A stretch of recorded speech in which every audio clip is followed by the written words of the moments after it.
Hello students, KMT पाठशाला में आप सभी का स्वागत है। आज मैं आपको केमिस्ट्री का एक बहुत ही इम्पोर्टेंट टॉपिक पढ़ाने जा रहा हूं, जिसका नाम है बैलेंस केमिकल इक्वेशन। इसको हिंदी में संतुलित रासायनिक समीकरण कहा जाता है। यह स्टूडेंट्स बहुत इम्पोर्टेंट टॉपिक है। तो स्टूडेंट्स, इस टॉपिक को स्टार्ट करने से पहले इसमें कुछ बेसिक चीज़ें आपको पता होनी चाहिए। जैसे कि यहाँ पे मैंने वाटर का फॉर्मूला लिखा है H2O। तो इसमें आप देखेंगे कि ये जो वाटर है ये दो एटम से मिलकर बना हुआ है, हाइड्रोजन और ऑक्सीजन। हाइड्रोजन यहाँ पे हाइड्रोजन के साथ यहाँ पे 2 लगा हुआ है, तो इसलिए हाइड्रोजन यहाँ पे 2 टाइम्स है, और ऑक्सीजन के साथ यहाँ पे कुछ नहीं लगा हुआ है, तो इसका मतलब ये 1 टाइम्स है। स्टूडेंट्स, एक कहने का मतलब ये है कि अगर किसी सिंबल के पीछे नंबर लिखा हो तो वे सिर्फ इसी के साथ होता है। जैसे ये हाइड्रोजन के पीछे ये नंबर लिखा हुआ है, तो ये सिर्फ इस हाइड्रोजन के साथ है, ऑक्सीजन के साथ नहीं। लेकिन अगर हम कोई नंबर इस फॉर्मूले के आगे लिख देते हैं, जैसे कि मैंने यहाँ पे लिख दिया 2, तो आप देखेंगे कि ये जो 2 है ये हाइड्रोजन के साथ भी है और ऑक्सीजन के साथ भी है।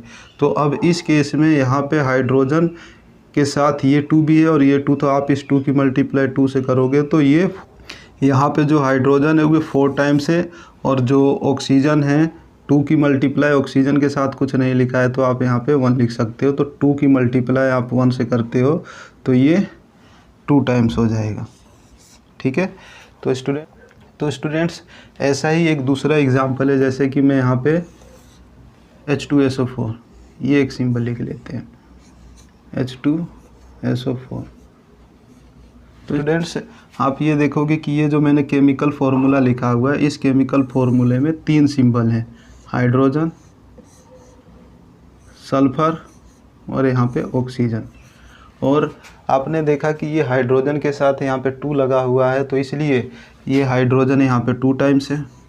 सल्फर के साथ यहाँ पे कुछ नहीं लगा तो इसलिए 1 है, और ऑक्सीजन के साथ 4 लगा हुआ है तो ये 4 होगा। ठीक है। ऐसे ही अगर मैं इस केमिकल फॉर्मूला के आगे मैं कोई नंबर लिख देता, जैसे यहाँ पे मैंने लिख दिया 2, तो कहें ये 2 अब इस हाइड्रोजन के साथ भी है, सल्फर के साथ भी है और ऑक्सीजन के साथ भी है। तो अब हम इसको इस 2 की मल्टीप्लाई इस 2 से करते हैं तो ये 4 हो जाता है। तो मतलब हाइड्रोजन क्या है यहाँ पे 4 टाइम्स हो गया, और ये 2 की मल्टीप्लाई हम यहाँ पे 1 से करते हैं, सल्फर के साथ कुछ नहीं है तो 1 है, तो 2 की मल्टीप्लाई आप 1 से करोगे तो ये 2 हो जाएगा। और ये 2 की मल्टीप्लाई जब आप 4 से करोगे, क्योंकि ऑक्सीजन के साथ 4 है, तो 2 की मल्टीप्लाई आप 4 से करोगे तो ये 8 हो जाएगा। स्टूडेंट्स, ये कुछ बेसिक चीज़ें थी जिसका आपको पता होना चाहिए कि किसी भी केमिकल इक्वेशन को बैलेंस करने के लिए। तो चलिए मैं आपको एक बैलेंस केमिकल इक्वेशन लिख के दिखा देता हूँ, फिर मैं आपको बताऊँगा कि बैलेंस किसी भी केमिकल इक्वेशन को बैलेंस कैसे किया जाता है। तो स्टूडेंट्स, यह एक बैलेंस केमिकल इक्वेशन है जिसमें कि इस वाले पार्ट को रिएक्टेंट कहते हैं और इस वाले पार्ट को प्रोडक्ट कहा जाता है। और ये जो बैलेंस केमिकल इक्वेशन है ये 4 एलिमेंट से मिलके बना हुआ है। जैसे इसमें यहाँ पे जिंक है, हाइड्रोजन है, सल्फर है, ऑक्सीजन। तो आपने देखा कि यहाँ पे जो रिएक्टेंट है ये 4 एलिमेंट से मिलके बना हुआ है, जिसको मैंने यहाँ पे लिख दिया, जिंक, हाइड्रोजन, सल्फर, ऑक्सीजन है। अब हम काउंट करेंगे कि रिएक्टेंट में और प्रोडक्ट में जो नंबर ऑफ एटम्स हैं एलिमेंट्स के वे कितने हैं। ठीक है। तो हम नंबर ऑफ एटम्स काउंट करेंगे रिएक्टेंट में और प्रोडक्ट में इन एलिमेंट्स का। तो हमने काउंट करा तो आप देखोगे जिंक का 1 एटम्स है। ठीक है। इसी तरीके से हाइड्रोजन का यहाँ पे 2 एटम है, हाइड्रोजन का 2 एटम है। और फिर सल्फर का यहाँ पे, सल्फर के साथ कुछ नहीं है तो इसलिए यहाँ पे ये 1 टाइम्स है। ऐसे ही ऑक्सीजन का यहाँ पे 4 है, 4 एटम्स है। सिमिलरली हम number of atoms in elements का इस प्रोडक्ट में काउंट करते हैं। तो हमने देखा कि जिंक का यहाँ पे 1 एटम है, जिंक का यहाँ पे 1 एटम है, और सल्फर का यहाँ पे हाइड्रोजन का यहाँ पे 2 एटम है, और सल्फर का आप देखोगे तो यहाँ पे 1 एटम है, और ऑक्सीजन का यहाँ पे 4 एटम्स है।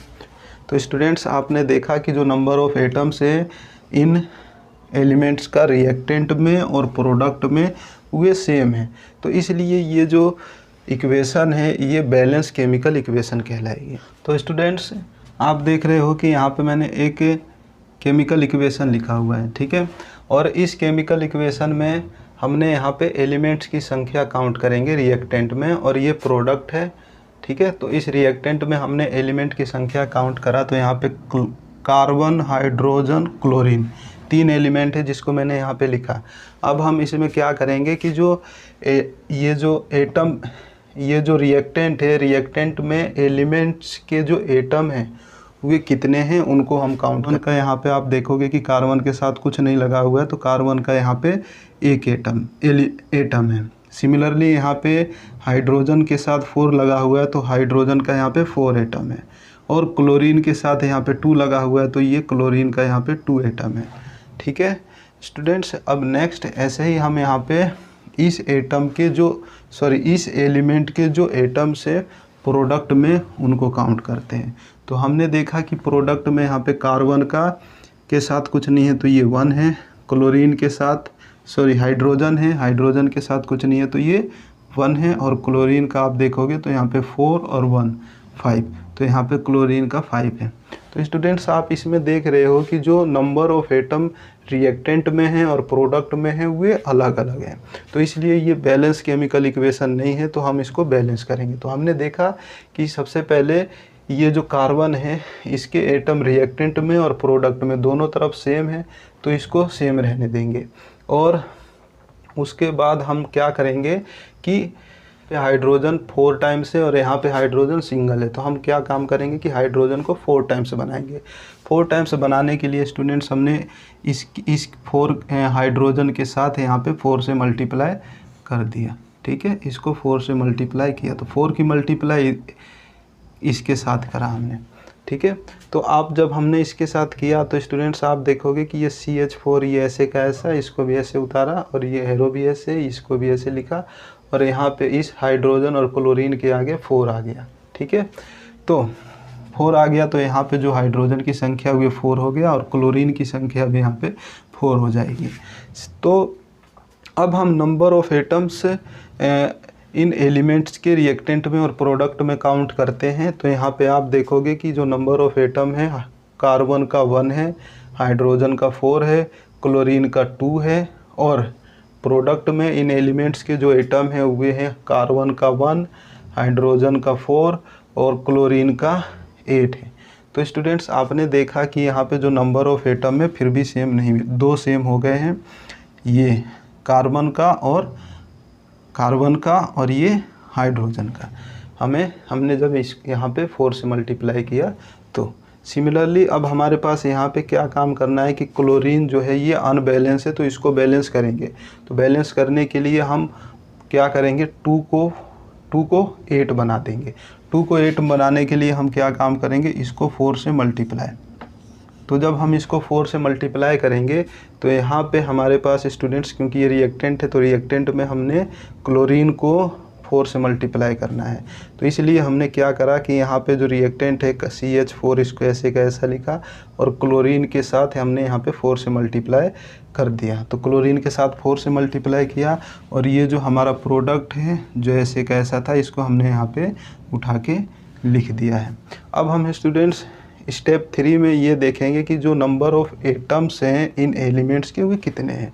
तो हमने देखा कि जो नंबर ऑफ एटम्स हैं इन एलिमेंट्स का रिएक्टेंट में कार्बन की संख्या 1 है, और यहाँ पे भी 1 है, और क्लोरीन की संख्या यहाँ पे आप देखोगे तो 4 2 8, तो यहाँ पे क्लोरीन की संख्या 8 हो गई।